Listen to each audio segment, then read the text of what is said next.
में 5वीं बार देश को प्रधानमंत्री मोदी ने संबोधित किया। 20 लाख करोड़ रुपए के आर्थिक पैकेज का ऐलान किया और इसे आत्मनिर्भर भारत पैकेज नाम दिया गया। यह भी कहा कि इस पैकेज से इकोनॉमी की गाड़ी पटरी पर दौड़ने लगेगी। वित्त मंत्री निर्मला सीतारमण ने 20 लाख करोड़ का राहत पैकेज कहां कहां खर्च होगा उस बारे में भी आज जानकारी दे दी। प्रधानमंत्री मोदी ने अपने संबोधन में आत्मनिर्भर भारत पर जोर दिया। भारत आत्मनिर्भर कैसे बनेगा, क्या रणनीति होगी, क्या स्ट्रैटेजी होगी, इसी पर बात करने के लिए इस वक्त हमारे साथ मौजूद हैं श्री श्री रविशंकर जी। बहुत बहुत स्वागत है श्री श्री रविशंकर जी। प्रधानमंत्री मोदी ने आत्मनिर्भरता का जो मंत्र दिया, ये आत्मनिर्भर भारत का सीधा सीधा मतलब ये होता है कि विदेशी छोड़ो, स्वदेशी अपनाओ। लेकिन ये संभव कैसे हो पाएगा? संभव है, क्यों नहीं संभव है। हम कई चीजें भारत नो बन सकता है, वो सब हम बाहर से मैन्युफैक्चर करा रहे थे। अभी तक क्यों सस्ता पड़ता था, चीन में मैन्युफैक्चर होती थी तो सस्ता पड़ता था। जैसे घर की टाइल्स है, सिंक है, वॉश बेसिन है, अब वो भारत में होने लग गया। मोरवी में वो सब भारत में ही करने लग गए। तो इस तरह से प्लास्टिक की चीज है या और भी कई चीज है, यहाँ तक मूर्तियां तक भारत में गणेश जी की मूर्ति और अन्य मूर्तियां तक बाहर से आने लगी थी, क्यों? वहां सस्ता लगता था। अब हमें ये सब यहीं पर करना आवश्यक है। और आत्म स्वावलंबी भारत का सपना तो हमारा बहुत पुराना है, इसको साकार करना चाहिए और स्वदेशी सबको उपयोग करने में लग जाना चाहिए। स्वदेशी माल का उपयोग करें। हम क्या करते हैं, अपने देश के आलू, अपने देश के तेल, मगर उसके ऊपर ब्रांड लगता है कोई विदेशी कंपनी की। तो इस तरह की ये मानसिकता है ना, वहां परिवर्तन आना चाहिए जी। लेकिन श्री रविशंकर जी, लेकिन जितने बड़े और विदेशी ब्रांड हैं उनकी भरमार है। क्वालिटी की बात करें तो वो कहीं ज्यादा है, अच्छे बेहतर माने जाते हैं। कम से कम मानसिकता तो यही है लोगों की। और जो अफोर्ड कर पा रहे हैं, अगर उन्हें वो क्वालिटी भी मिल रही है और जिसके वो बहुत आदी हो चुके हैं, तो अपनी उस आदत को छोड़ना, ये आपको लगता है ये मुमकिन है इतनी आसानी से? लोग क्या छोड़ देंगे विदेशी ब्रांड्स? देखिए, मानसिकता है। अब भारत में ही बन रही है बनियान, भारत में ही बन रही है ये सब, मगर इसका ब्रांड जब बाहर की होती है तो हम खरीदते हैं ज्यादा पैसा देके। क्यों? हम अपने देश के जो उद्योगपति है इनको ज्यादा प्रमोट करें। बाहर की विदेश, हम तो वसुधैव कुटुंबकम मानने वाले हैं, हम भी कई चीजें बाहर भेजते रहते हैं। किसी के प्रति द्वेष नहीं है, मगर गांव में हम स्वावलंबी जब हो जाते हैं, वहां अपना जो गांव के लिए चाहिए वो सब्जी वहां उगाने लगते हैं, फल फूल सब वहां होने लगता है, तो देश में कभी भी हमें संकट में नहीं जूझना पड़ेगा। मैं आपको एक छोटा सा उदाहरण दूं। वेनेजुएला बहुत बड़ा कंट्री है, इतना वहां पर संपत्ति है वहां पर, मगर क्या सब चीजें बाहर से लाते रहे। तो जब वहां सैंक्शंस लग गई, त्राही मच गया। क्यों? वहां दूध भी बाहर से लाते थे, सब्जी भी बाहर से लाते थे, सबको तेल मुफ्त में मिलता था। दुनिया के जितने देशों में तेल है उन सब मिला के एक ही देश में उससे 5 गुना अधिक तेल का उत्पन्न वो लोग करते थे, पेट्रोल का। वहां हर व्यक्ति को पेट्रोल मुफ्त में मिलती है, आज भी इलेक्ट्रिसिटी मुफ्त में मिलती है, मगर लोग कुछ काम नहीं करते थे, स्वावलंबी नहीं होते थे, इसलिए बहुत तकलीफ में पड़ गई देश। तो अंतर्राष्ट्रीय स्तर पर देखा जाए, हमारा संबंध सबके साथ अच्छी होनी चाहिए, सबको हमें अपना मान के चलते हैं, मगर भारत में जब हम बल के साथ चलेंगे, अपना आत्मनिर्भरता, स्वावलंबी हम होते हैं, तो ये मौल्य रखता है, ज्यादा मतलब होती है। माने हम वसुधैव कुटुंबकम कहने पर भी हमको ताकत मिलती है उसमें। श्री श्री रविशंकर जी, लॉकडाउन के पीरियड में आप देख ही रहे हैं किस तरह से चाहे बड़े उद्योग हों, छोटे उद्योग हों, सबको झटका लगा है। पूरी तरह से प्रोडक्शन ठप हो चुका है। ऐसे में ये स्वदेशी की बात करना, ये कितना प्रैक्टिकल है, कितना रियलिस्टिक है? अपना यदि लक्ष्य स्वदेशी की तरफ है तो फिर काम हो जाएगा। छोटी छोटी चीजें हम बाहर की लेने लगते हैं, साबुन मान लीजिए, तेल है, साबुन है, दाल है, सब बाहर से हमको क्यों लाना पड़े। अब हमने देखा ना ये कोरोना वायरस की तरफ, एक एक स्टेट के बीच में भी बॉर्डर लग गई, त्राही त्राही मचती है, फिर सामान नहीं मिल रहा, ये नहीं हो रहा। यदि हम स्वावलंबन के तरफ चलते हैं, जैसे हम थे पहले, स्वातंत्र पूर्व हम काफी स्वावलंबी थे, भारत के हर स्टेट अपने में संपन्न था। ये दिशा अच्छी है स्वावलंबी की ओर जाना, मगर वो एकदम कल ही हो जाऊं ये असंभव है, इसमें समय जरूर लगेगा। जी, उसमें वक्त लगेगा, लेकिन ये भी तो हकीकत है ना श्री श्री रविशंकर जी कि हमारी जो निर्भरता है वो चीन पर बहुत ज्यादा है। 14% जो इंपोर्ट है वो चाइना से होता है, और चाहे हम हार्डवेयर की बात करें, टेक्नोलॉजी की बात करें, कंपोनेंट्स की बात करें, मोबाइल फोन की बात करें, सब कुछ चीन से आ रहा है। तो ऐसे में हमारी जो निर्भरता है उसको कैसे हम पूरी तरह से बंद करके, उससे कट ऑफ होकर एक नई दिशा में अब आत्मनिर्भर कैसे बन पाएंगे? शुरुआत कैसे हो, आगे कैसे बढ़ा जाए? अभी देखिए, अभी हमारे IAS ऑफिसर्स ने, जो PD वगैरह और अन्य इनके पूरे टीम के ऑफिसर्स ने, ये जो PPE बाहर से आते थे,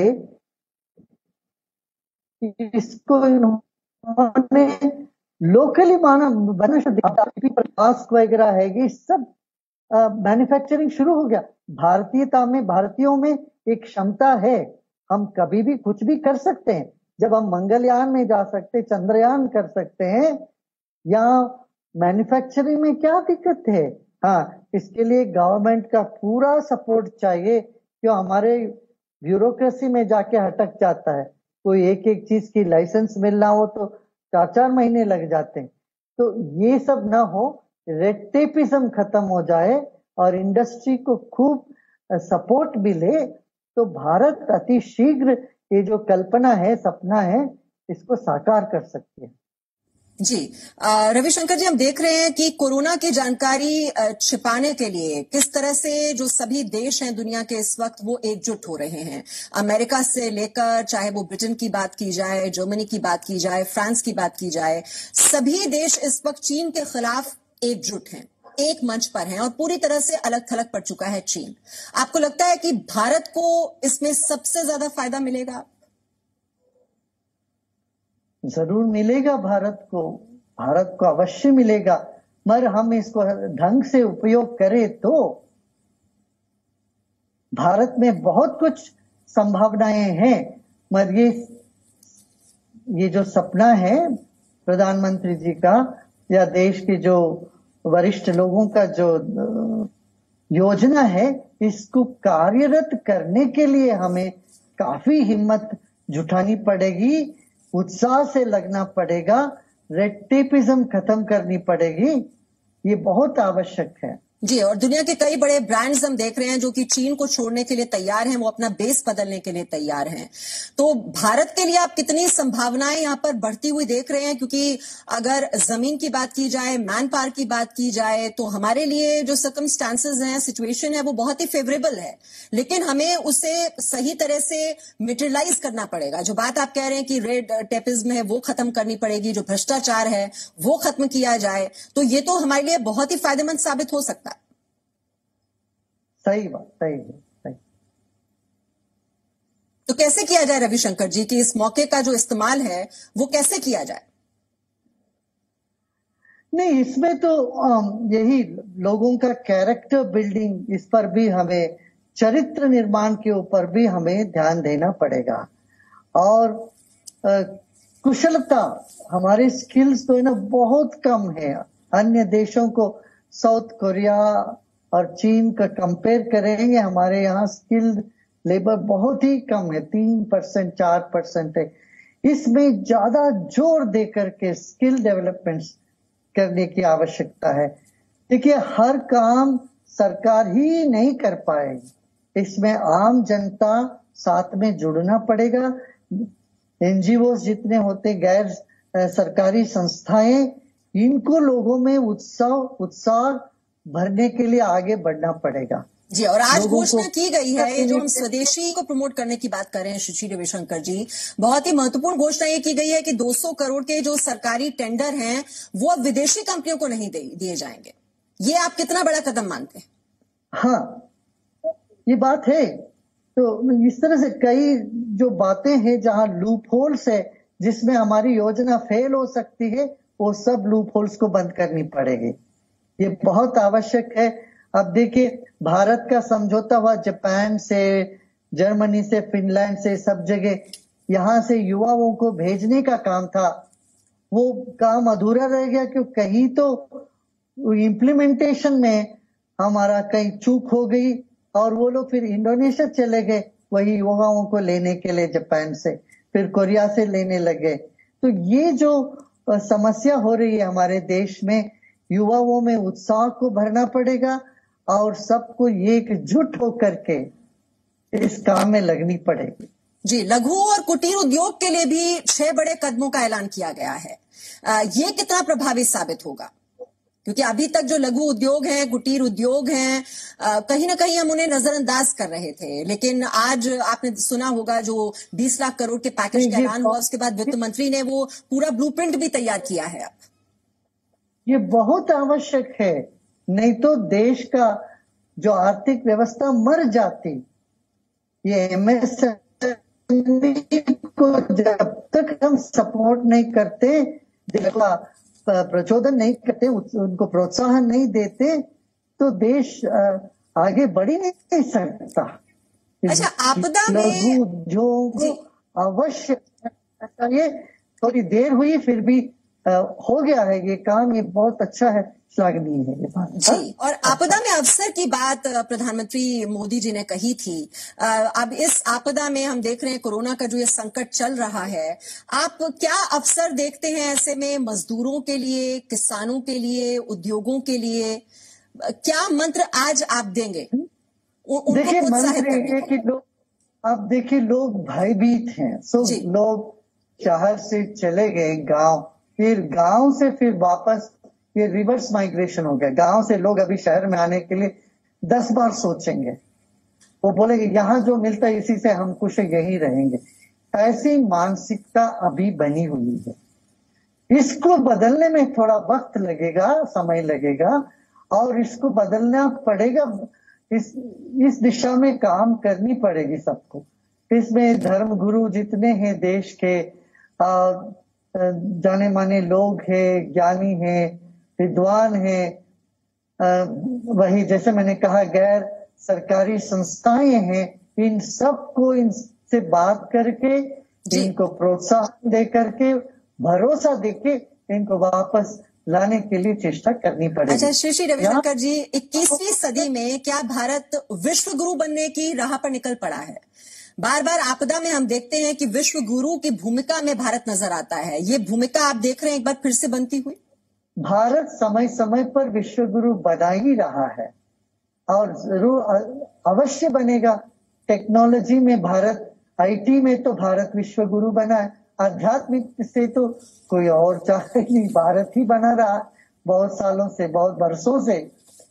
तो आईटी इंडस्ट्री में भारत विश्व गुरु, जहां संस्कृति का वो नाम आता है वहां भारत विश्व गुरु, जहां वस्त्रों का, भूषण का, भोजन का, इन सब क्षेत्रों में देखोगे तो भारत काफी आगे है। आज भी भारतीय डॉक्टर्स को बहुत सम्मान मिलता है, किसी भी देश में जाएंगे तो। क्यों भारतीय डॉक्टर्स, वैद्य जो यहाँ के हैं, इनको बहुत सम्मान मिलता है। जी, श्री रविशंकर, आखिर में भारत की पहचान है अध्यात्म के लिए, स्पिरिचुअलिटी के लिए, मेडिटेशन के लिए, योग के लिए। हम पूरी दुनिया को राह दिखा रहे हैं और आप तो ब्रांड एम्बेसडर हैं। भारत का प्रतिनिधित्व करते हैं जब भी आप दुनिया में जाते हैं। और जो संकट के दौर से इस वक्त पूरा देश गुजर रहा है, कोरोना का ये संकट जिसको पूरी दुनिया इस वक्त झेल रही है, तो मैं चाहती हूं कि आखिर में जो टिप्स आप देना चाहें हमारे दर्शकों को कि कोरोना से कैसे निपटा जाए। नहीं, इसमें पहले तो अनुशासित रहना पड़ेगा, हमको अनुशासन के अंदर रहें। और मैं ये कहूंगा रोज योग करें, प्राणायाम करें, ध्यान करें जरूर। ध्यान करने से मन शांत होता है, प्रसन्न होता है और शरीर में जो रोग निरोधक शक्ति है वो बढ़ जाती है। और आयुर्वेद का अवश्य उपयोग करें। आयुर्वेद में मुझे लगता है अवश्य इसके लिए कुछ निकलेगा। और हमारे देश के वैज्ञानिकों को भी मैं इस चैनल के जरिए कहूंगा, आयुर्वेद को नजरअंदाज मत किया करें। आयुर्वेद की चीजों को एक्सपेरिमेंट करने के लिए, केस स्टडी करने के लिए जरूर आप लोग आगे बढ़िएगा। जी, संकट के दौर में जरूर जीवन को जो जीने का तरीका है और उसको देखने का नजरिया है वो बहुत कुछ बदल गया है। और बहुत बहुत जन्म दिवस की आपको शुभकामनाएं श्री रविशंकर जी, और हमसे बातचीत करने के लिए आपका बहुत बहुत शुक्रिया।